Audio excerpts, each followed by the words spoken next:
La croissance statut pondéral et pubertaire هو عنوان جديد صادر عن ديوان المطبوعات الجامعية لمجموعة من الأساتذة من بينهم السيدة فضلة سمية.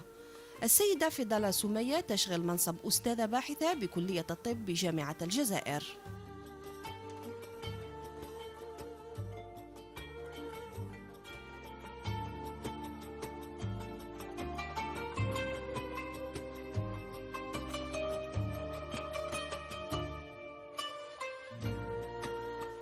C'est d'aborder la croissance staturopondérale chez l'enfant.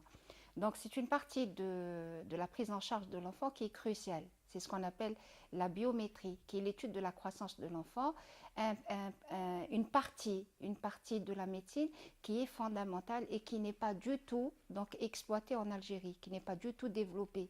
C'est-à-dire on n'attache pas suffisamment d'importance à cette partie de la prise en charge de l'enfant. Or, la croissance staturopondérale, je dirais, c'est le phénomène principal de l'enfance. C'est cette croissance qui nous permet de dire si l'enfant est en bonne santé ou pas.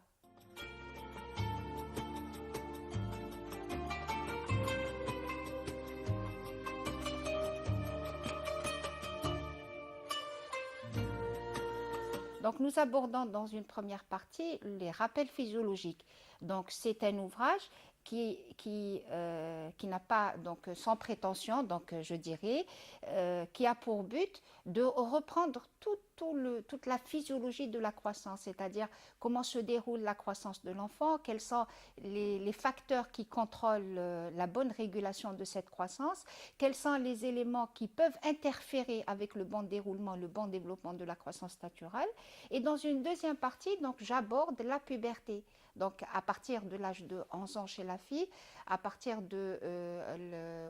chez le garçon, commence à se développer la puberté. Donc là aussi, donc, nous rappelons la physiologie de cette puberté, les éléments qui doivent intervenir, les facteurs qui influencent le bon déroulement de cette puberté.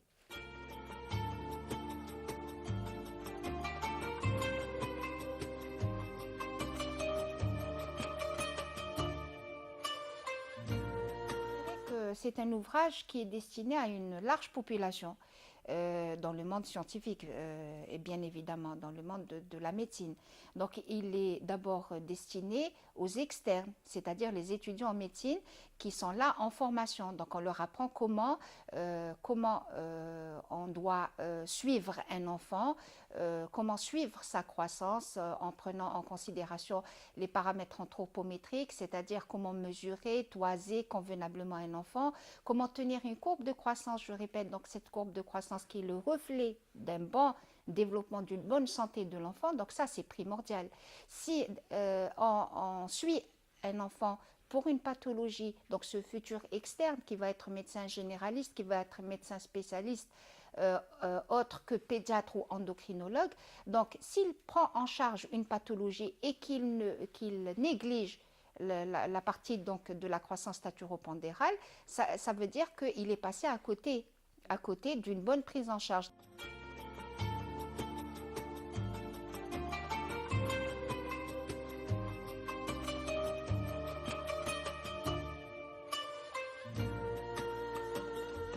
Maintenant, on a attiré l'attention sur cela et on s'efforce de nous spécialiser. Donc, quand je dis endocrinologie pédiatrique, je ne parle pas seulement de la croissance, mais des autres endocrinopathies de l'enfant.